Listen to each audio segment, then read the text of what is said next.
Yo, long hairs, what's up? Welcome to another episode of Let It Ride. Here we talk long hair and business, advocate for hair equality, and celebrate men's long manes with hair whips and high fives. If you're a guy with long hair, you're in the right place. I'm Lindsay, a.k.a. El Moreno, and I'm here today with my main man, Garvel Garvinsky back there, along with Jose, a.k.a. El Sicario, sitting as co-host, and we are at the Long Hair's global headquarters, also known as the Warehouse, here in San Diego.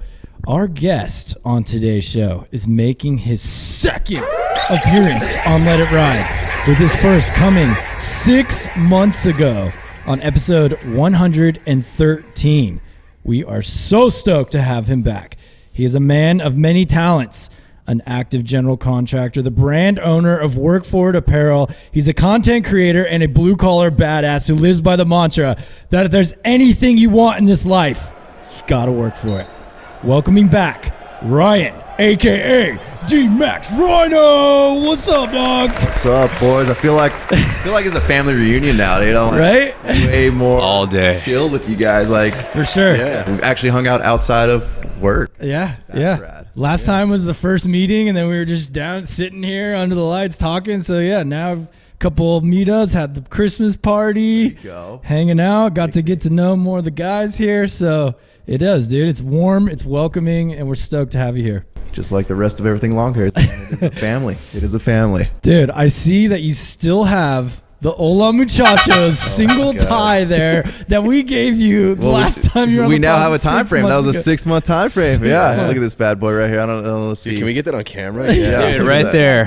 Look at that bad boy Sick. right there. 6 months. This has not left my body. Yeah. No joke.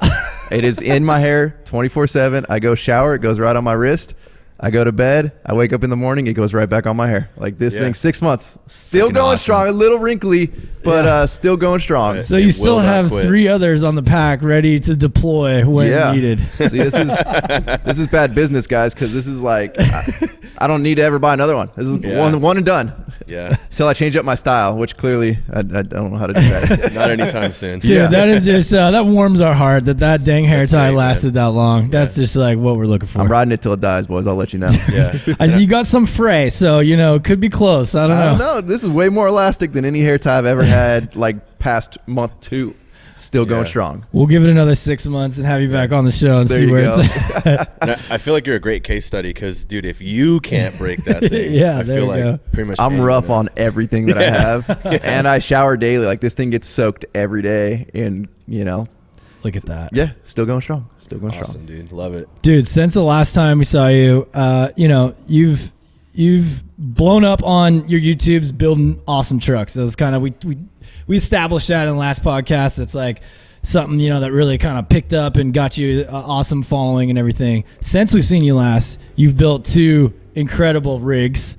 Not going to call the Bronco a truck, all right? I know how you feel about SUVs being aren't called trucks. trucks, even though sometimes I mistakenly call my GX a truck, but it's not.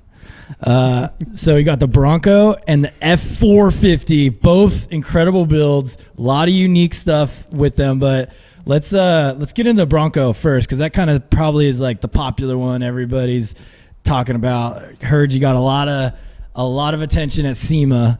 Oh, So what's up with the Bronco, dude? The Bronco was a cool one, man. It was the one vehicle I've probably kept stocked the longest, just because I bought it to be a daily driver, and this is the one vehicle I'm not going to go crazy with and build something crazy with. And well, we ended up building something crazy with it. So my goal with that thing was to always be a comfortable daily driver. Okay. And obviously I like to, they got to be nice too. You can't just, buy a 1999 Corolla, because that would also be a comfortable daily driver. Sure. Got to have a little bit of style in your life. So we decided I was going to put a full suspension kit on it. So it's got a full mid-travel suspension kit on it. Yeah. Sick. And then I was going to do little details here and there.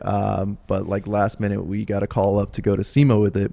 And that changes everything. Now you got to put a lot of details into something. Stepping up to the big show. And spend a lot more money all at once. A lot of people, crap. myself included, before I started building things for shows, was you slowly build it over, 5 years, 10 years, however long it takes. That's your passion project. Yeah. And you get a little bit of money, you throw it into your truck or your sports car or your muscle car or whatever. When you start doing the show stuff, it's all at once. You just might as well cut a big fat check now. And Yeah. it hurts a little bit more to do it that way. I'm sure. But I don't know. I love it, but it forces me to like, you have to push further because you're going to show up to that show and you're never the best, right? Yeah. But you also don't want to be the worst, and you don't want something that people can pick apart because they're there to pick stuff apart. So we make sure every clean detail we can do is done, and it's done right to where nobody can walk up and be like, oh yeah, cool. Like this side of this thing is like the right color, and then how come the back side, like you didn't even paint it or stuff like that. But we went a little wild with the Bronco, but I think it turned out pretty sick. Dude, it's incredible. It's looking wide too. It's very wide. It's the wheelbase is 6 inches. Well, plus the wheel offset. It's about 8 inches wider on the front, and then the fenders are also 8 inches wider. Yeah. She's a little bulldog. Yeah. Yeah.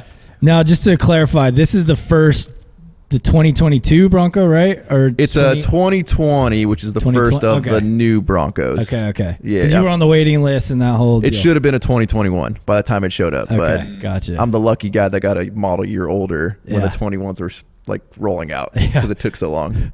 So with the upgrades and everything you did, like just from stock to now, is it completely different as far as drivability and not really, which is good. Yeah. Because the thing actually rode and drove really well. And I was worried that I was going to do what I do with most vehicles and like make them impractical. Okay. So we're like, oh, now you can't fit in a drive-through anymore. Now you don't fit in a parking garage.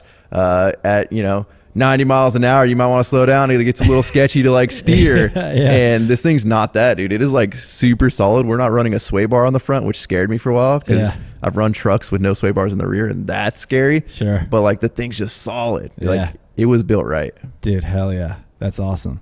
So the other Bronco people always looking at you like, hey, is that the Raptor?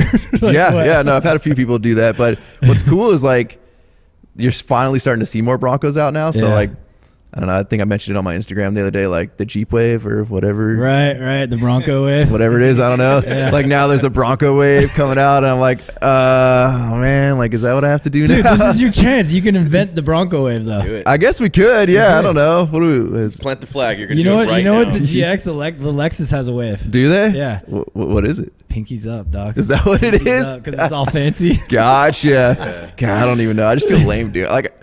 I don't know. I live out in the country, so you wave to everybody no matter what anyway. But then like I'm getting random like moms on the way to school and their Bronco waving to me, and I'm like, yeah. It is funny when you're on the freeway and someone's like next to you and you kind of glance over. You could tell they're like, trying to get your attention and stuff. You're probably getting that a lot with the Bronco. The Bronco gets a lot of attention because there's not a lot of modified ones, at least where we're at. Right. You see a lot of stock ones out there, and they're great stock. So I can see why a lot of people would leave them stock and maybe change wheels and tires. But like we kind of did something that not a lot of people are doing with the Broncos, and I think I went the right direction that I wanted to go. And I think it's always going to look different than what most people are going to build them like Jeeps. Well, your colorway you went with too, with that purple, arguable purple pink, whatever. Purple pink, man. If there's not a pink controversy on one of my builds, I don't want it. I can't wait for the next truck. We're going like even more shades of pinkish purple. There we go. Hell yeah.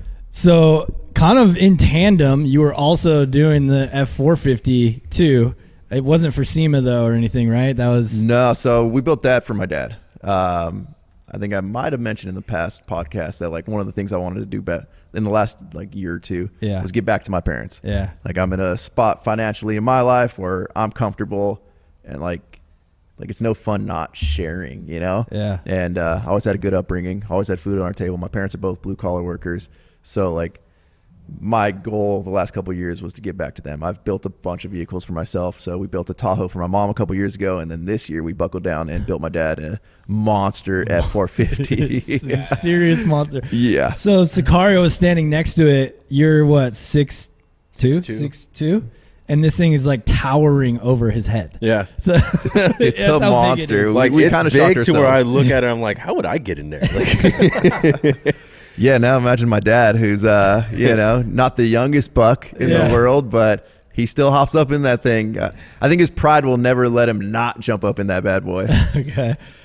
So was he like checking in throughout the build, or was it just a clean surprise when it was done? He tried to, but I said, listen, you need to stay away, and you need to, like, I wanted that shock value. Yeah, and we didn't even know how big it was going to be. Okay. Like Ford trucks are notoriously just taller trucks compared to like a GM, but like you just don't realize until it's on the ground on the 40-inch tires, like realizing how big of a monster. It's a dually too, so like not a lot of guys are doing 40-inch tires on dualies. No. And the rear is just massive. It almost didn't fit out of our shop. That's how big it was. So crazy. But it was he came from a medium duty Chevy. He had a Kodiak back in the day, which was a monster truck that California made him get rid of because they won't register it because of emissions. It's like a mini semi, right? That's kind of what basically, yeah. So when he had to go back to like a pickup truck, like I could just see he was like, man, like he missed being a big truck on the road. Yeah. So I made sure that we put him back in a big truck on the road.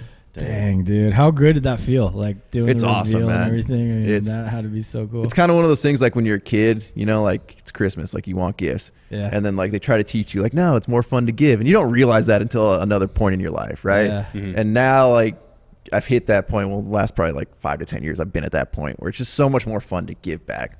I can build myself stuff all day long, but it's like, for what? Like to sit there and stare at it? Like that's fun. I want other people to enjoy stuff. Yeah. So it was super rad to be able to do that. And then, man, he loves that truck. Anytime you see him driving around, he's got all the strobe lights on it and showing it going up and down on the air ride suspension. And yeah, it's a rad truck. I'm jealous. What's getting more attention, the Bronco or that thing?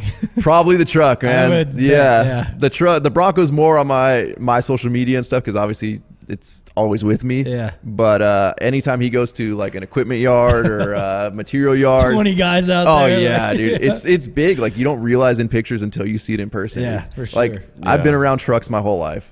Like there's not a lot that's like wow, right? But that thing is like still to me every time I walk up, I'm like I forget how big this thing is. It's a monster. Huge. It's ridiculous. The first time when we saw it, I was like, my jaw dropped because I had the same reaction. I mean, I'd seen it in your videos and stuff. It just a picture does not do it justice at all.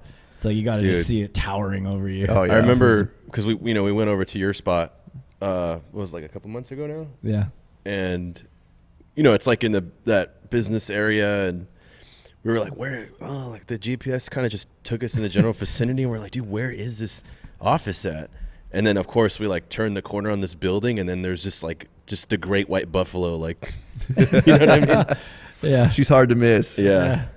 So you have some questions you want to hit on, like the whole philosophy of building trucks. I was thinking the other day about how I had an interaction with someone on social that I think found me through the long hairs Instagram. And he was like trying to connect with me, like, why'd you do, like, what's this about? Or like, oh, like, why are you in the military and like all this stuff? And then like immediately was like, what's your favorite truck? Like, I don't even have a truck. I used to drive a Tahoe, right? But like, I don't have a truck on my social, except I think the last picture I took of my Tacoma was like 2017. Okay. And I was like, what's interesting is he just immediately assumed like, this is the way we can connect. Like, what kind of truck do you like? And I think like, so it got me thinking like, what is the allure of the truck for dudes? Yeah. Cause like trucks are like a spectrum. Like you have the guys that love crawling, and you have the guys that like are into like the work truck, and like the guys that are never going to get it dirty ever in their life, but they just felt compelled to drop like 60 G's on a truck, and like, but I've been that guy too. yeah. But it's like, it's so interesting that like, it's like, you don't see a lot of women that are or let's say you see less women than the dudes that are like really into the trucks. Right. And like, where do you think what's that about, do you think? Well, I feel like we kind of spoke last time on like just manliness being kind of gone. Sure. And I feel like that's like one of the last threads, especially if you're talking about like tying in military, and he was asking you about your service and tying that into trucks. I mean, go drive by any military base in San Diego, and there's like every walk of life of truck of like some have like just this much rust is holding that whole thing together, and then there's a $60,000 truck next to it. I don't know. One of the things I noticed back in the day, and that's actually how I met most of my like online friends that are now real friends, was through trucks. Like we would post Instagram pictures of trucks, and the same thing. People would reach out and be like, "Oh, I like how you did this.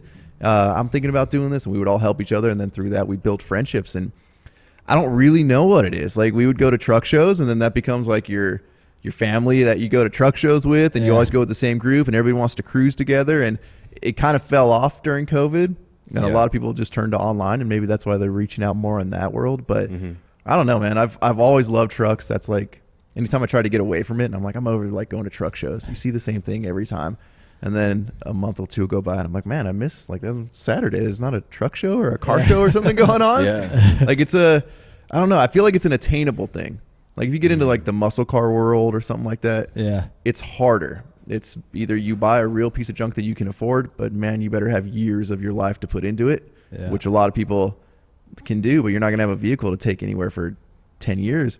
Or you have hundreds of thousands of dollars to go buy one already done. Yeah. And like, that's not as attainable as the guy that a kid out of high school can go buy a $1,500 truck. Yeah. And now he's in the truck game. Yeah. You know? Yeah. And you Get can those tires on, son. Yeah. You know, like it's a real thing. And I think as like our parents, and like when I was younger, I always looked up to guys that had trucks. I was always around job sites, and it was just a manly thing to have a truck. Right. And like the cool uncle always had like a cool truck or something like that. So when you're a kid, you're like, yeah, I want to do that one day. For sure. And then now I'm the cool uncle that has like all the big trucks, you know, like it's I don't know. I think it's what you're exposed to. Yeah. It kind of becomes, as you build it and, you know, you put money in and effort and creativity and stuff, it really becomes like this prize, for lack of a better word, or I don't want to use the word trophy because it's not really a trophy, but just something that you're proud of. Like, yeah, I built that, you know? Right. You know, like the truck from my perspective, the truck becomes like almost like a monument to your success. Like, even if you're not necessarily trying to flex, but it's just like, I worked for it, right? Like I bought this thing that I really love, and then because of my efforts, I was able to turn it into this thing that I get to look at and experience. Well, and then social media really helped with that, because the kid in small town, you know, whatever, Ohio, can only show off his truck to like his 10 friends. But then now that there's social media, it's like you can get a world audience. And it's funny you mentioned Workforit. That's the grill on my truck says Workforit, right? And that became a trend a couple of years ago, is everybody just putting some type of saying on your truck grill. Built, not bought. Yeah. But that is like, it's like you're saying, not quite a trophy, but that is like your pride and joy. And this encompasses me, right? Like I built this truck for me. Here is like, you can tell me by looking at the truck, right? You know, for the most part, who's going to hop out when that truck pulls up just based on looking at the truck. And putting names and phrases and sayings on grills became that world. And like, it really does help you. I mean, look at the back window of any vehicle, and that'll kind of tell you about the person, right? Like, bumper stickers were a thing years ago. Well, wait, like 20, 30, 40 years ago, bumper stickers were like a way to like express yourself. And now, thankfully, that's gone away for like most sets of society, but now it's in like the way you build something is how you express yourself. Totally. And it's always with you, which is cool. Right. Like, you can build out a sweet bedroom at your house, or like a sweet living room, or a man cave, but like, it's only until people come over. Your vehicle, like you're always in it. So like, you always have it with you. You're at the grocery store, you're running into people. I don't know. It's cool, man. I love it. It is. I've never really been into building anything until I got the GX here, and I started getting into it, and once you're hooked, I mean, you're in. You're just in. And then you realize the never-ending kind of saga of like, oh, I could keep doing that. And then you do something else, like, well, I want to tweak it like this. Or then if you're building first, you know, like I'm trying to build so I could crawl rocks and stuff. It's like, well, that didn't quite work. We need to change this or that or that. Just the ongoing, never-ending project, I think, has a lure to it too. It's like just something that you could constantly work on. As long as it's running and you can blow it up or something, I mean, you can keep working on it. Do you have in your mind, when I get my next GX, I'm going to do this? I don't know if I'm more set on getting a Bronco, actually. Okay. I want to keep this forever. And do some crazy crap to it, and it just be the trail rig. Like, it's got to get towed to the trail and stuff. But I'm into, I really like the Bronco. I like but that'll be down the road. So. But yes, if I was to get a 460, like the new GXs, like right out the box, I would do I have like everything in my mind how I would kind of handle that type of project. That's how we are. I hate undoing things. So if I spend a bunch of money and a bunch of work on a truck, like that truck's done. I'm not going to be like, oh, I wish I would have done this with the suspension. Like, no, I'll start on the next truck. Here's what I learned on this one. We're going to do the next one completely different. So I always figure like the Jeep guys and the off-roading guys have got to be the same. But then again, they love just recutting their stuff up. So it might be different. Or you break stuff and you just got to repair it. And you know, you're like, okay, that was weak. Let's amp that up, you know? But yeah, I think at the end, like kind of what I've learned from it that really draws me towards it is just the ongoing work. And there's so much to learn about a vehicle too, and what it can teach you about yourself. Not only the driving, like for me, that's why I love going on the trails and trying to do hard trails in this thing, because I have a real big passion for actually driving. And I know I'm not going to be a race car driver, but it's the closest thing I can get to like being a race car driver is testing my driving ability in a vehicle I've built out on a, you know, tough trail, or if it's hauling ass in the desert or whatever it is. It's like when you get to drive that thing for what it's built for, it's like, that's when it's like, hell yeah. You know, like it's doing what I want it to do. Like, well, and the accomplishment of like, I bolted that on and it didn't fall off yet. Like, exactly. There's something about that. Like, this made it through the trail or something along those lines.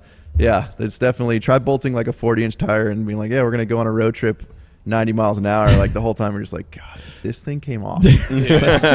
So much bad stuff would happen right now. Like, for sketchy. Sure. That is a funny. I had those thoughts too, because I got the family in there and I'm cruising. We're driving up to Mammoth or something, going 80. I'm like, we put that 3-link in like 3 months ago. I haven't checked the bolts. I've done these trails. Oh man, just hold up, baby, please. Right? That's one of the reasons I'm scared of like daily driving. Also something that like I take off-roading and have fun. Yeah. Or like, God forbid, you tweak the frame. Sure. And then now like, I still daily drive it, but I'm going down the road like sideways. Yeah. Like it's just, that sucks. Like you got to have a few vehicles. You got to have a play toy and something that's backup. Yeah. Some nicer vehicle that everything's straight on it. Yeah. Love it, man. Now, I mean, kind of the common theme, and just really the whole theme with your apparel company, Workforit, is working for it. That's what we're talking about here. Not only are we working for the stuff we do for our trucks, but we work on the trucks. And prior to the podcast, you were kind of talking about, you know, it's very apparent, like in social media, there's this trend of like, what was it, Jose, called? Ghost quitting. And there's probably other words too, I think you were saying. I'm sure there's a bunch of shit out there, but it changes daily. Yeah. You guys didn't ask my pronouns when I came in here. Yeah. I'm sick and tight. and not tight anymore, bro. You didn't ask that. I feel like, especially now, obviously for those that are listening, we're clearly going to talk about this like lack of work ethic. But before we deep dive into it, I think it's interesting how there's constantly like new terms for it, and there's a new, well, did you know that on Reddit there's this subreddit about not working, and did you know there's this group now, and if you follow this person, and it's like, but it's almost like these people put more effort into creating this like culture around not working than to actually just go get a fucking job. Yeah. Yep. And it's like, dude, like like you see people that like they're on Instagram like 8 hours a day, and it's like, 8 hours a day is like a job. Right. Social media manager right there. But it comes with money. Yeah. But if you look at your screen time on your iPhone, it says you're on your phone 5 hours a day. It's like, that's a part-time job, dude. Right. Yeah. Versus, and then what are you doing for those 5 hours? Well, I'm retweeting this like super progressive shit, or this I'm retweeting this like the failures of capitalism, and or even worse, not just reading shit, like not even doing a retweet. Yeah, you're like at least if you're reposting, you're working on that marketing job you're gonna get one day. But yeah, dude. But anyway, we had briefly chatted about how there just seems to be like this general lack of desire to work. Mm-hmm. I think it was Ratty Matty had our friend Ratty Matty, the BMX guy. This was like a minute back, like maybe a year ago. He kind of went down this rabbit hole too of like his employer needed like bodies, like they needed more laborers, and they were having a trouble like finding people that just wanted to work, which is, to me, it's like crazy. Like to me, like when we put out a open call out for like job applicants, we were like turning people away. Yeah. And they were like, dude, we can't find enough people.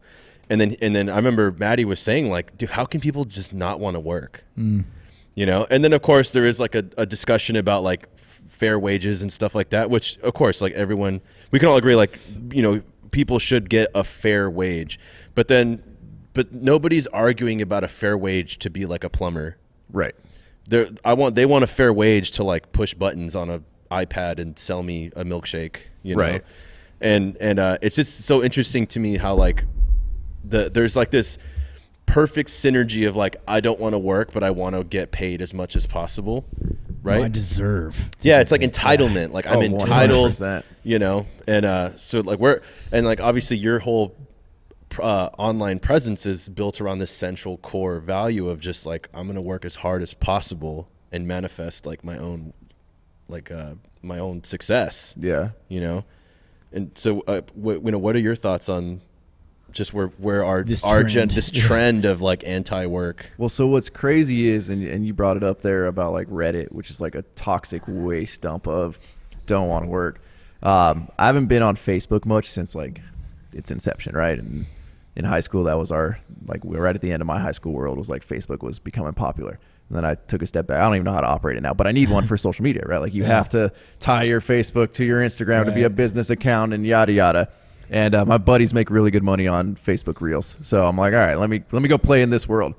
And I don't know what I triggered on the Facebook algorithm, but apparently I am the most anti-work communist that they have ever seen, because holy crap, do they feed me so much anti-work bullshit. Really? And it's like just these fabricated memes, like they're almost like they're produced. And I have my own theories about like people force feeding this stuff into like, you know, kids' minds. But it'll literally just be like a, you know, a bright orange background with this stupid saying like, oh, if the boss of the pizza restaurant makes 5 times more than I do, he can work 5 times harder than I do, or he can work as much as 5 guys here. We all quit and all this stuff. And it's like all this anti-work rhetoric, which if you're seeing that all day long, and you know, we all never, like, you didn't always love your job. There's days where you're even probably in your guys' great, you know, what you guys have built, like there's days where it's like, dude, this sucks. Yeah. And I can only imagine as like a dishwasher, like, you know, probably 3 days out of the week, you're like, yeah, this sucks.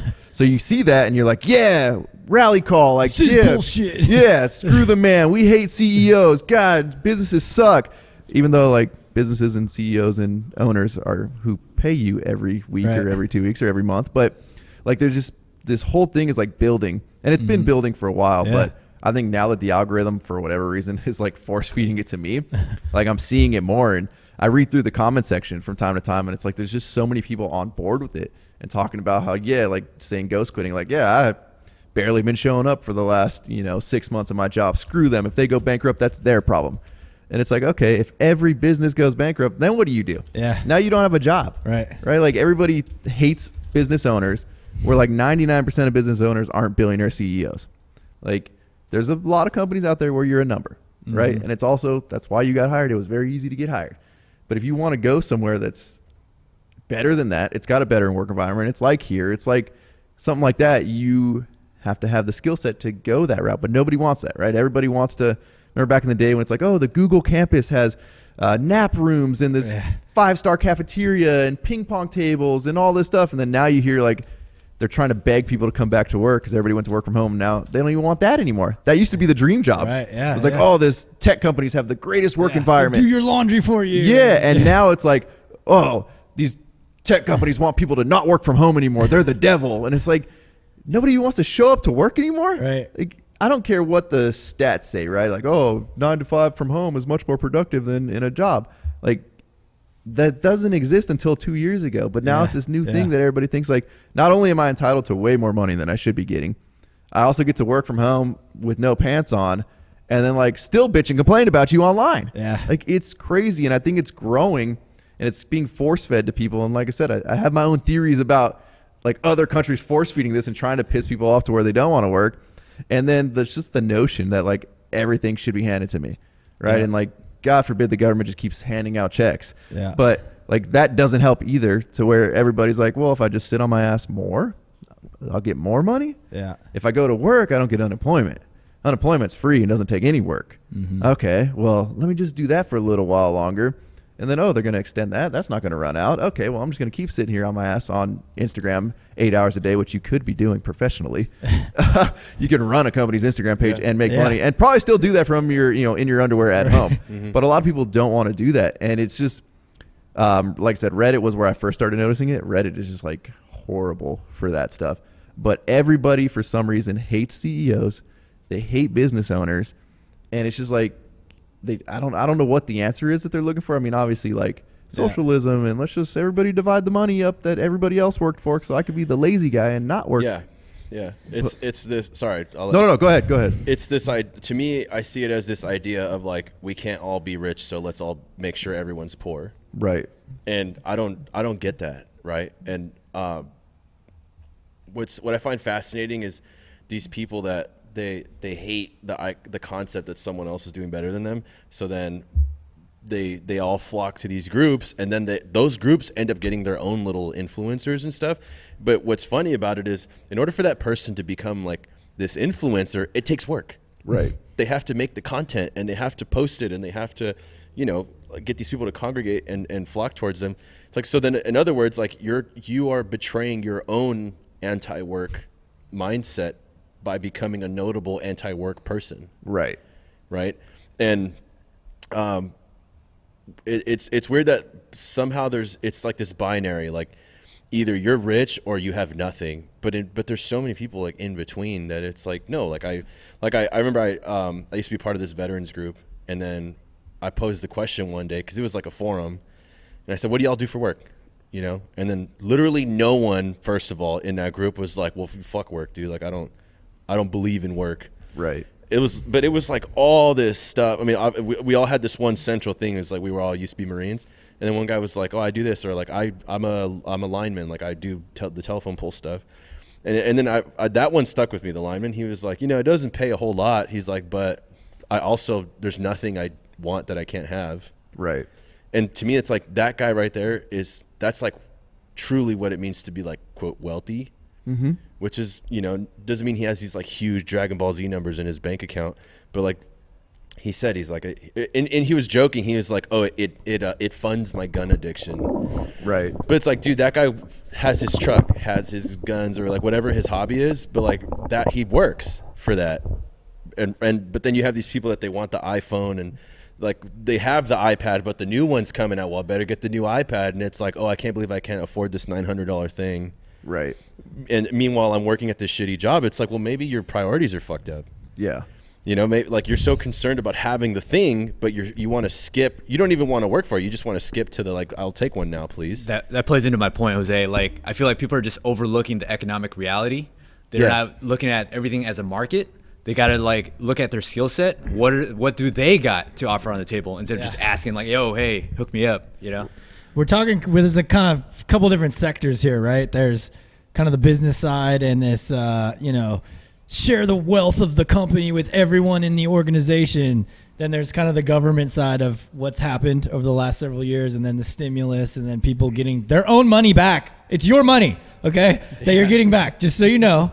Like, but that, people, whatever they think they're getting that check. And it's like, what was the stimulus? Is $3,000 or something? Like, what are you going to do with that? I don't know. I didn't qualify for one. I do get it. That's your money and my money you're getting back. Yeah. I do get that, how that can make people lazy and stuff. And I think what happened with COVID and lockdowns, and, there's a whole other sector there.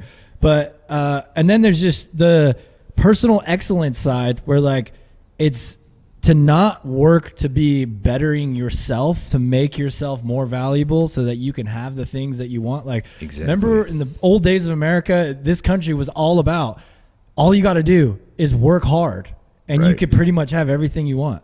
Like, unfortunately, I think those days are still here. It's different though. It's way different. But we are in a time that is incredible, like no other, for the opportunity and streams of income and things that you can do. And there's so much that you could do to actually make money and make your dream come real. It is all in your hand, but people crumble under the thought of having to take the step to do it, And then even if they try for 1 week and they get, whatever they do, I'm going to be a social media influencer, and they post 4 videos and they get 20, views. Right. They're like, I'm going to quit. Guess what? It takes 10 years to freaking become a social media influencer. Got to build it. But then on the business side and like attacking the CEOs and stuff, or CEOs, whatever. Okay. There's a different argument there, but actual owners, people who founded ideas, who put solutions to industry, who took something from nothing and solved a problem. That's why they made the money. They also took all the risk. Exactly. That's why they deserve what they get, Exactly. So like that being lost is very unfortunate. Kind of in where we're at in culture right now. Mm-hmm. Well, and then speaking on the business side of things, one of the things I think we also have too much of is the CEO, like Gary Vee type guys going out there and just being like, anybody can be a billionaire, right? Like, not that that's not true. Like, for the most part, we all have similar opportunities, right? Some people have a leg up, some people have a leg down, but in the grand scheme of the world, you might have to work a little harder than the guy next to you, but like, nobody's going to be like, no, your hair is brown, you cannot be a billionaire, right? Like, we've seen billionaires of every creed, race, color, whatever, right? Like, that just, they exist. But I think we're telling too many people, you can be a CEO, you can be a billionaire, you could be a millionaire, whatever it may be. Like, not everybody's going to be that, right? You still need a waitress. You still need a guy to work at the car wash. You still need a guy to work at the convenience store. Like, we're still going to need that. And I know, like, you know, there's certain countries that have like a class society, right? Yeah. And you're stuck in that, right? Like, oh, our family is, you know, we pick fruit and that's all, like, we're stuck right here for the rest of our lives. In the next 20 generations, they pick fruit, right? And then there's like the 3 princes and they live up here and we're never going to be the same. Well, in this country, it's not like that. However, most of us started at a low level job, right? Like, I was spraying off golf carts at a golf course, waiting for guys that apparently needed 3 more holes after it got dark. I just wanted to go home. Like, you start there and that's okay. We're always going to need somebody to go there though. So if you got these kids that are watching this guy online telling you like, nah, screw everybody, you know, start buying crypto, crowdfund this, you're going to be a print on demand, drop shipper and all this stuff. That kid's never going to want to start at that entry level job. And we're going to start. That's why we have a lot of people not working, is because they think, again, no, I'm going to be CEO next week. You know, I'm 17 years old. I want to be CEO next week, which, again, it's a possibility, but 99.9% of people aren't going to do that. And I almost feel like this fake dream's getting sold to where people, like, kind of like Garf said, like, they want to skip that step to where we're not going to do any of this stuff, this entry level job stuff, to actually learn a real freaking skill. I'm just going to, you know, be straight to the top. And if anything in between comes out, I don't want to even touch it. I don't want to deal with it. I'm going to sit there and bitch and complain about it. And I think just as much as the anti-work people are toxic, the you're going to be CEO overnight are just as toxic. And that's like, we have these two things right now colliding, and then social media is just ruining everybody anyway. But like, they're just colliding at the perfect storm of people not wanting to work. And then you just gather the masses, and like, you got two sides, because the serial entrepreneur sides aren't the CEO hater sides, but eventually they're going to emerge, and they're just going to, like, none of them want to work. So you're going to have this, I don't know what's going to happen in the next couple of years. I'm kind of scared of that. All facts. Yeah. It's a weird thing out there. Like, I'm not sure what you know, we can make the greatest work environment, but at the end of the day, like, you guys know, you can't pay somebody $65 an hour to sweep the floors. Like, okay. Like, I understand you need a salary too. Like, ain't none of us here making, you know, $1 million a year. Exactly. But at the end of the day, I can't pay you more than I pay myself. When I'm the one that takes the liability, I take the risk, I pay all the bills, I have all the overhead, and if this whole thing comes crashing down, that's my credit, my house, my everything, or whatever that they're taking, you know? And you don't have that risk. You have, if the whole thing comes crashing down, you're going to walk to the next warehouse down the street and you'll get the same job for the same pay. Like, there's just, people don't realize the risk that business owners take, and they lump everybody in with the 0.1% of billionaire CEOs.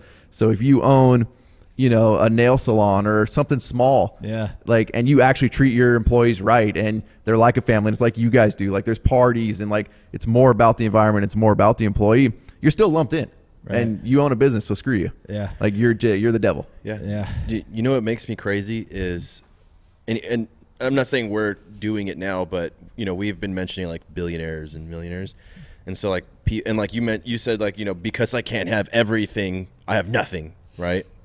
But when I think about it, I've told this to people too, it's like, you're mad because what? You can't go to fucking Monaco in the springtime, like, But are you hungry?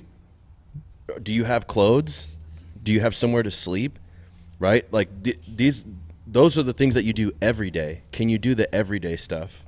Right? Sure, you can't fulfill your dream of like going on this African safari, but you know, we see these 1/10 of 1%ers, and these people, like, like worship them, and they want that number. But first of all, you're probably a piece of shit, so the money's not going to make you a good person, right? And so to me, it's like, okay, you probably won't be a billionaire, you probably won't be a millionaire, but like, What about like $500,000? Right? So there's only, 1,000 billionaires in the world or something like that.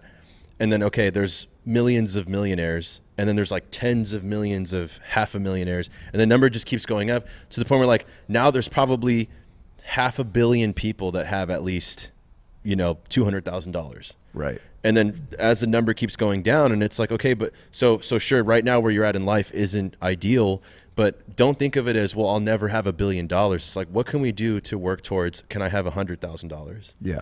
Or you know what? At the end of this year, I want to have $10,000. Like, that's way more attainable. Right. And because of the social media and the Gary Vaynerchuks and the fucking Taylor Swift saying like, oh, you just got to believe, and like if you just dream and it's like, no, there's also luck, but there's also hard work. Right. And it's like, just work hard. Right. Of course there's people that they're in this unfair situation and their hard work is probably never going to translate to any type of like real wealth, but those people aren't the norm either. Just like the billionaires aren't the norm, like the extremely screwed people aren't the norm. Right. At least in this nation that this fucking privilege that we have of living here, like the middle is the norm, which is most people at least will make enough to have a fulfilling life. Right. Not this extravagant like Brad Pitt life, right? But because of social, you hear about the overnight crypto millionaires and the like, oh, I got discovered waiting tables at Denny's and now I'm a movie star. Right. We have this thing in America where everyone thinks that they can be famous, right? But then even the famous people, a lot of them had to work really, sure that maybe they had rich parents and they could just go to auditions in their 20s and whatever. Right. But still, it's a lot of hard work to do, like musicianship or like whatever. That all takes work. Right. That's the magic word here. And a lot of people, like, they want the fame, but they don't want the work. Well, and one thing I like, again, the social media thing is it promotes the like fakest of fake lifestyles, right? It's just the highlight reel. Yeah. And that's why I've always, with my YouTube channel and everything, I show the back end too. Like I show us actually working in construction. I show like what I do to afford the things that I have versus just being like, yep, got another 450 here. Yeah, look, throw a stack of cash at it, smoking a cigar. Yeah. I mean, granted, I probably did do a video like that when I was like right out of high school, but like I want to show the real world because I'm sick of what social media is doing and what's ruining it. And what's funny is if you ever meet an immigrant that has come into this country and owns a business, they have that American pride that we used to have. And like back when I was a kid and I listened to my parents talk and I listened to like our friends talk, and it was all about like the American dream was real and man, what a land of opportunity. Man, this place is great. Yeah. And you don't hear that anymore in the US, but anybody that comes from outside the US and becomes successful, it's like, yeah, this is the greatest country in the world. I came here with $25 and I own, a restaurant now. There's hundreds of thousands, maybe millions of stories like that across the country of people who did that. Yeah. Right. My grandpa was one of those. Yeah. Nice. And I do think that is still alive. I think that you bring up a great point of just the whole overnight millionaire type crap and this whole thing, like where it's going to be instant and all this stuff. I mean, I'll tell you, like, it's not instant. I mean, if it's going to be worth it, like it's going to take time. And people might think, oh, that guy's probably super successful. Well, there's levels you climb and you can't even see what the things are you got to do on the next level till you get up to view like, oh, there's another mountain back there. Yep. We ain't even close, boys. Well, my buddy Zach always says, like, we all have the same problems financially. It's just the comma is in a different place, right? Yeah. Like, you grow, your overhead grows. Yeah. So me and you could be making the same amount of money, but again, I just sweep your floors, and my $500 financial life problems are your $5,000 or $50,000 life problems. Sure. And people don't realize that. Yeah. And again, you're Mr. Rich, you own the business, but people don't realize how long business owners go before they pay themselves. Yeah. And how many businesses, if you guys ever watch Shark Tank, sit there and they'll be like, yeah, we do $13 million in sales in the last 3 years. And they're like, okay, great. Is the business profitable? No, but in 2 years, we plan on being profitable. Yeah, exactly. And people don't realize that. They just see like the flat number and think like, oh, yep, you're a millionaire. Oh, yeah, must have been nice. You made it, right? Totally. And it's not like that. No. And kind of like you were saying, the one thing I like about the blue collar world, when you get to whatever level, I mean, the lowest of the low of the bottom level, there's some complainers. But once you work your way up and you go from, let's say you're in a union, you go from being the apprentice right? And there's some apprentices out there that complain, albeit you get in with the right place and you're making way more money than any of your friends. But once you get to like the journeyman level, and now you're like, yeah, dude, they pay me $150,000 a year to go twist wires, and I could get more if I wanted to, or I can get less if I wanted to. They have opportunities. I can travel. Yeah. I can go work over here, and they'll pay me $200 a day per diem. Yeah. And it's like, those guys don't complain. Yeah, look, I got a sweet boat over there. I've got a truck. I go out four-wheeling. I have, I get to go play out on weekends. Like, it's just this weird, like, the blue-collar world, you don't see it. And the only thing that people are finding hard to find is labor, like general labor in the blue-collar world, right? There's skilled labor out there. Yeah. It's hard to find general labor because it takes that entry-level kid coming up. But no, he sees, the lineman that's making... He's working on his Shopify dropshipping website. Yeah, but like you'll see even on social media, like, oh, the lineman's talking about how he makes... $250,000 a year, or if a hurricane comes in, it's just pure overtime. They're working 100 hours a week, and the kid's like, "Yeah, I want that." And then you go start in the union, and you're like, "Wait, I gotta." Wait, I'm making $15. Like, yeah, I gotta do this for a couple years. I gotta push this broom for weeks, and like, this sucks. This isn't this. I don't have a boat yet. It's been 2 weeks. I don't have a boat yet. Like, screw that. But again, as you work your way up in blue collar, like, it's just not that, and it's one of those things, and I think it comes with just that inherent like manliness of building things. Mm-hmm. You built your career, you built your skill set, and now you're building your life. And you understand when you know how something gets built, you realize you don't want the building that got put up in 2 days. Yeah, right? There's some shoddy stuff going on there. Exactly. So even the foundation of your family and the foundation of your life, it's gonna take time. Yeah. And you start at the grassroots. All right, I started with my skill set. I went and I learned a trade and I learned a skill. Okay, next, found a job that I like, and that's sometimes that takes a minute. You're not always going to like your boss. Sure. Like, that's just a fact. But that doesn't mean the industry sucks, and that doesn't mean your situation sucks. Like, shift a little bit. Then you find the place you like to work, and now it's like, okay, cool. Like, I'm set. All right, $150,000 a year, $120,000 a year, $80,000 a year, $50,000 a year, whatever. It's all a stepping stone, right? Yep. All right, what's it going to take to buy a house? I need a $100,000 down payment. All right, 4 years. Boom. Like, now you start laying this foundation, these stepping stones, and then all of a sudden, cool, I got a house. We got 2 kids. We have a boat. We get to go out on weekends. We get to go to the desert, whatever it may be. And that dream needs to be portrayed in social media more, because it's not. It doesn't show that anywhere. You're either the CEO or you hate the owners and screw working, and we don't want to work. So I've been trying hard to do it, but it's hard as one guy. Like, we need this mass of social media influencers in the blue collar world to come out and do it. Yeah. But that's what we're lacking here, is people showing, and that's what, that's all I've known. So I know from my parents' generation, it was go out there and work. My dad works in construction. My mom was a farmer, and it was like, oh, we want to have kids. Well, we don't want to have kids till we have a house. Yeah. Right. And one of the like memes that I see all the time is like, remember when you can buy a regular old house with a regular old job? You can't do that anymore. It's like, no, you can. Yeah. Like, we've done it. Right. I'm nobody special. I have no college degree. I don't have a silver spoon. I wasn't handed, this like career or this trust fund or anything like that. And I bought a house. Like, you can do it. You just can't be stupid about it. You got to be smart with your money, too. Exactly. Yeah, I don't go to the bar. Yeah, I'm not dropping. You can't have a $6,000 a month car payment if you can't afford that. Exactly. Not everybody like deserves or needs to be in this world, right? Like, everybody, you're talking about the trips to Monaco. That's not obtainable for everybody, and that's okay. Like, it shouldn't have to be obtainable for everybody. That's okay.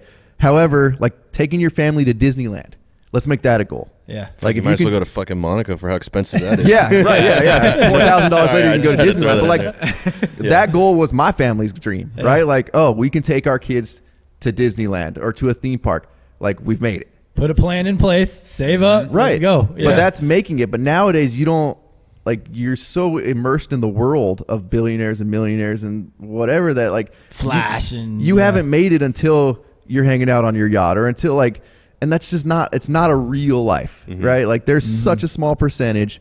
It's not a real life. You need to set real goals, like, take a step back from the fake world that you're looking at and be like, all right, cool. Like, what do we want to do, right? Do I want to buy a boat? Awesome, man. I've always dreamed of owning a bass boat. Here's what I'm going to do. And then you get that bass boat and you're like, holy shit, dude, we did it. Yeah. Like, those goals, they need to just be brought way down, right? Like, $50,000 a year is great money. $100,000 a year is great money. $400,000 a year is great money, but you're not rich. You're not even close to being rich at that point. And people don't realize one of the things that bugs me, like I'm totally going to take a tangent here into taxes just for a second. Just give me this 1 second. I got to get this out. Hit it. So taxes, right, are crazy, right? The more money you make, the bigger percentage you pay, which has always blown me away, right? It's always, everybody freaks out that, the Amazons of the world have tax loopholes, right? And we don't have to pay like whatever, right? Those are laws. They use them really well, and they pay really good lawyers to figure that stuff out. They only can do it because it's legal. If we make that illegal, they can't do it anymore. However, what has always blown me away is if I make $10,000 a month and you make $100,000 a year, if I pay 10% and you pay 10%, you're still paying more than me, right? Yeah. I'm paying $1,000, you're paying 10 grand. Yeah. Like, why is it not a flat rate? Yeah. But no, you make awesome. You make $100,000 a year, give me 32% of your money. All right. So now I'm working harder. I'm making better decisions, and most of us are business owners, so I'm employing other people because there's also self-employment tax. Now I got to pay more because of that? Yeah. What has ever made sense about that? But then there's still people crying about tax the rich, tax the rich, tax the rich. And the reason I bring up $400,000. That's a disgusting thing, But the reason I bring up $400,000 is because that's the wealth tax area. Yeah. $400,000. You don't own a yacht at $400,000 a year. You own a decent house and maybe a couple of nice cars, but you're not rich. No. But that's what the wealth tax goes after. It's not a billionaire thing. Yeah. They're never going to pay taxes, right? Yeah. Their lawyers are so damn good. The tax code's so crazy. They're never going to pay taxes. But the guys you're going after and you're voting for are hurting guys like us that are in that world where there's that transitional phase. Like, I would love to be a millionaire, but you know why I can't be? Because 52% of what I make goes to the government. So I'm busting my ass running multiple businesses, working every single day. So more than half of what I make, the government makes more money than I make off of every hour that I work or every cent that I make.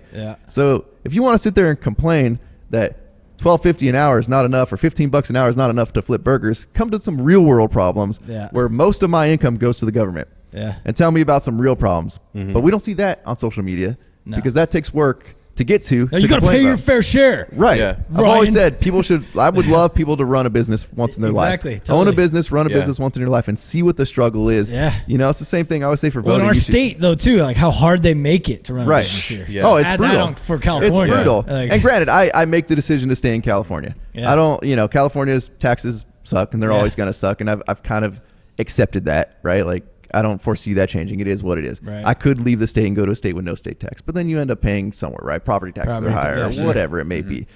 We choose the California struggle, right? Like that is what it is. But it's a crazy thing that they just keep us stuck right in this world, right? Like it's so hard to advance until you either get a lucky break or something kicks off. Where the cash flow is like so incredible that you get way beyond. Right. Nobody's holding you down at getting out of bed every day and going to work. Nobody's holding you down there. We're over here fighting a real struggle of like, we barely made enough money. Oh, here comes tax time. All right, cool. Back to being broke. Like, but I've got 200 grand in inventory sitting there, I feel real wealthy right now. But it's a real, like, I don't know, like it just pisses me off seeing that world complain so much. It's like, you guys have no clue about real world problems and about what those guys that you're saying are the devil are actually fighting about, because I consider all of us horrible people for being business owners. But again, like we're not the 0.001%. Like we're over here getting our asses kicked daily because we own a business. I can make way more money, I guarantee you, if I just went out and just worked in a trade full time for some other company. Oh, for sure. No overhead, no money coming out. I wouldn't have any employees, no insurance, and I'm cruising at 150 grand a year per diem anytime I leave the state, and I get weekends and I'm chilling. Like it's there. And so paid time off and so for those of you that don't want to own a business, and again, we can't all be business owners. Like we need employees. Like there's so much opportunity out there to live a good life. And it doesn't take being a millionaire. It doesn't take being a billionaire. No. The cheaper of a state you go to, the better life you can live, and you can make good money. I mean, God, like there's so much money in the trade, dude. Like I wish people would understand how much money in the trade. There's no money in tech anymore unless you're one of the higher ups. Right. And that's where they pushed for years was tech. Got to go to school. Got to go to school. Learn computer programming. That's the future. That's where all the money's going to be made. And then you get, 10 million people coming out with the same degree. It's like, we don't need you because Billy over here will do it for half of what Plus you do. Plus the AI is just going to do it all now. So exactly. Thanks for developing the system that took your job. There's not a whole lot of like bricklaying machines that don't need people to sit there and run them. You know, it's crazy, man. It's Sorry, I had to go. No, man, that was a good one, man. I feel you, and I think too something that doesn't get shown enough is the struggle in building anything. If you're going to build a business, is the years of hard work of just issues after issues you got to resolve, of questioning yourself, all that shit. Is that whole process is what's fun about it. Right. Like and that's what's going to make it worth it when we make it, whatever that means, like for us, you know, like, so I think like not emphasizing the struggle that goes into that enough, and how it's like, it is beautiful. Yes, it's hard, but that's how you shape yourself into learning everything you're learning in the business world. You know, you don't just come out of the gate. You can watch as many YouTube videos as you want, buy as many programs as you want, follow all the freaking guys. Guess what? What really matters is when you get down there and you start putting in the damn time and you start realizing like, okay, wow, it's really hard to take 2 steps here in what I'm trying to do and to start this thing. When you have to learn to problem solve. Yeah. And you have to start with small problems and you have to work your way up. Can you imagine just anybody and drop them in and be like, all right, you're the CEO of McDonald's. Go. Yeah. What are you going to do? Right. Oh, geez, 52 stores don't have materials. What are you going to do? Here's our 15 massive issues we have today. Right. Like nobody could do that. And if you mess this up, we lose $30 million. Right. Yeah. And a lot of people don't understand, like, the reason there's an entry-level job is you're going to learn entry-level skills. And then you step your way up. And then by the time you get to the real job, or you become a CEO, or you start your own business, you have this entire set of tools that you've learned over the years, and you can problem solve and you can get shit done. But again, everybody wants to skip that step and just be like, no, straight to the top. Yeah. I'll figure it out when I get there. I'm a boss. Yeah, totally. Dude, great stuff, man. And I think it's like, you know, your brand is obviously the core of it is the blue collar, but the way the world is shaping up and all these things we're talking about, I think you and your brand have an amazing opportunity to reach out into all industry, into this philosophy of just working for it. And I know that's something you're working on. Absolutely. Too, right? Yeah. I mean, we founded as blue collar. That's, like I said, that's what I've known my entire life, but we get a lot of emails from people being like, hey, I'm a truck driver. Is that blue collar? Like, I do work in an office, but I work hard for my stuff and I still want to buy your hat. Is that cool? Like, yeah, of course, dude. Like, Workforit spans anything, right? Whatever it may be. It's your job. It's your physique. It's, whatever it may be, you're fighting a demon in your head, whatever. Like, we work for everything, right? Whatever it is. And Workforit has spanned that. And so our goal is also to expand this year to kind of go beyond just the blue collar, albeit that is our core roots and that is what we stand for. But there's a lot to learn from the blue collar world. And there's a lot to learn from like just that base, and going back to being men. And I got a lot of women friends that do it also, but like there's something there that the world can learn from again. And it's like we talked about, hard times make, easy men, and you go down that, or hard men, and then easy times make easy men. You need to tap that hard men world, right? And that's the blue collar world. And we need to tap that, but we need to spread that around and everybody gain our mentalities. When the world went soft, job sites haven't gone soft, we're still shit talking. We're still calling each other names. A lot of inappropriate words you can't use, God forbid, anywhere now without your post getting taken down are still used on job sites. And everybody's like happy, having a good time, crushing it, making money. And like the world keeps turning. Right. And we're not sitting at home crying. Yeah. So we want to take those philosophies and get it to other sectors of the world. Yeah. I do think with all this we've said that this group of this trend of these voices of all this crap that's online that is like pushing some of these ideas and stuff is just loud noise. And whoever's creating it and whoever buys into it, like, okay, you're just kind of you're clueless about the real world. I believe that there's more people who do want to work for it, who do want to get it, who have the desire, who want a better life. Those people are out there. They're just not loud. They don't make all the noise and everything. Because they're too busy working. So we always said when everybody was burning cities down, there's one trend there. You don't see guys that have full-time jobs out there. They're busy working.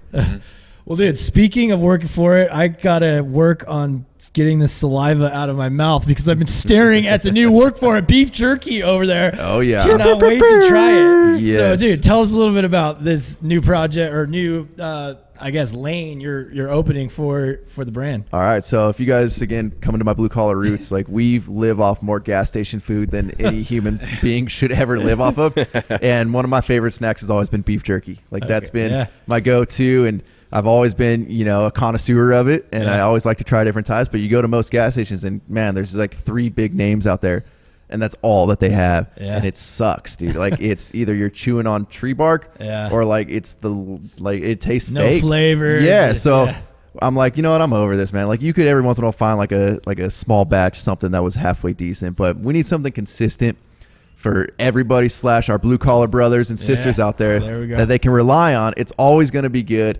And it's like we're putting the quality into it. So our buddy Fern Semi-Famous Barbecue. Why don't toss a couple bags. Over. So my man knows his meat. All right. And we consulted. 2 flavors. Yeah. This one right here. Yeah. There we go. So I consulted with my man Fern, and we got together, and we sourced the highest quality meat that we could source. Nice. And we did taste testing for a long time, and we got our flavors dialed in. So we've got our beef jerky, and then we've got our line of bacon jerky, which if you guys have ever seen bacon jerky in a store, it's like this pink like dog food looking mystery meat. Oh, yeah. You pull out a piece right there, it looks like it came straight off your skillet. Like that's real bacon that you're eating. I got right here the blood, sweat, tears, extra hot. Okay, let's go. So you're gonna like that one. So it's not like hit it novelty, burn your butthole off hot. Ooh, I want the hot. You're gonna like the hot, dude. The hot stove, and then that bacon's killer. Oh my god, it smells so good. Okay, first off, it smells good. Oh, the texture, the moisture. Okay. The moisture is there. Oh yeah, look at all those. She's moist. Those pepper flakes, dog. Oh yeah, let's go. Give it a taste test here. ASMR for y'all. Ooh, I could. Oh my god. Okay, dude, phenomenal. Absolutely phenomenal. The texture. Ooh, this is spicy, real dude. meat right here. I'm not wondering what this is. This is real beef right here. Oh yeah. I love. So I was actually talking to Elefante about this during lunchtime. I love spicy food. I'm a fiend. Okay, I'm an addict. But spicy is a ratio. Outstanding. If there's too much spice, not enough flavor, you lost. There's nothing left to talk about. I'm never eating this again. Right. But this right here is like not so spicy. Like I could see this. Like I'm working. I don't want to stop and like, holy shit, I'm on fire. Right. I want some spice. But I want to be able to like keep doing what I'm doing. Yeah. Well, you'll see that the burn goes away quick too. Yeah. It's not like I said, it's not a novelty spice that we were going for. Dude, that's outstanding. That's Seriously, good, dude. It's so good.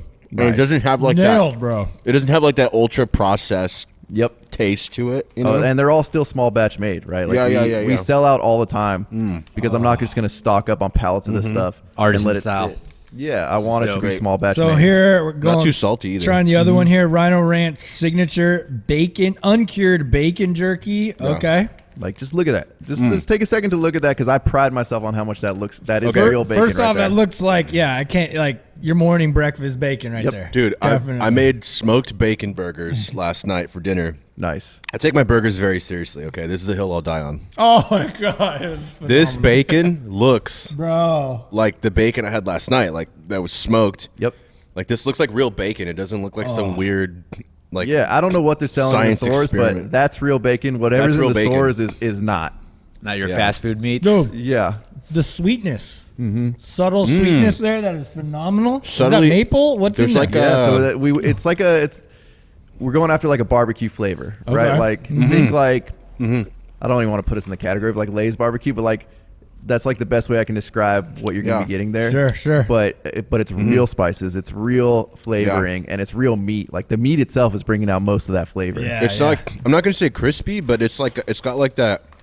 It's got a crunch. It's got like almost like a crunch to it. Yeah. If you ever look at like smoking competitions, they want that bark on the meat. Right. Yeah. So even the bacon's got just enough of it to where it's not like some chewy blob of fat.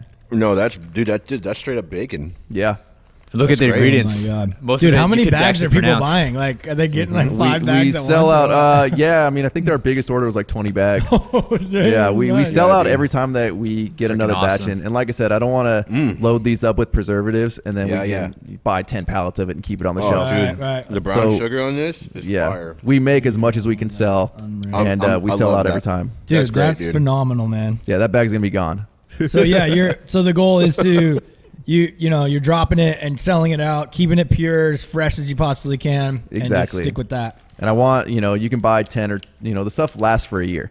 So Okay. if you guys want to stock up and keep it in your truck, keep it in your toolbox, keep it Hell yeah. in your house, or if it even lasts that long, because you'll probably eat it all before. Look at these bags are almost gone. You ain't holding on to this for a year, No, no. dude. Yeah. You're finishing this in 10 minutes. This is not making it home today. Yeah. So I'm glad we can get some in here because we want to spread the word on what quality meat should be and what quality jerky should be. And, Yeah. we've got 2 flavors now. We've got a couple more in the works, Okay. but these Hell have yeah. been so successful so far. Dude, that bacon. So good. These The are, contrast no, between they're the both two. good. Yeah. I like actually eating both because the heat is carrying over a little bit, Yeah. but then the sweetness with the bacon. Oh, yeah. Bro, you got some fire here, guys. Yeah, dude. These are You guys good. got to try out Workforit's bacon jerky and the blood, sweat, tears. blood, sweat, tears. Hold that up right there. Absolutely There you go. phenomenal. Bro. Fire. Workfortapparel.com. Yeah. Oh, yeah. Would not expect anything less coming from you, man. This is just...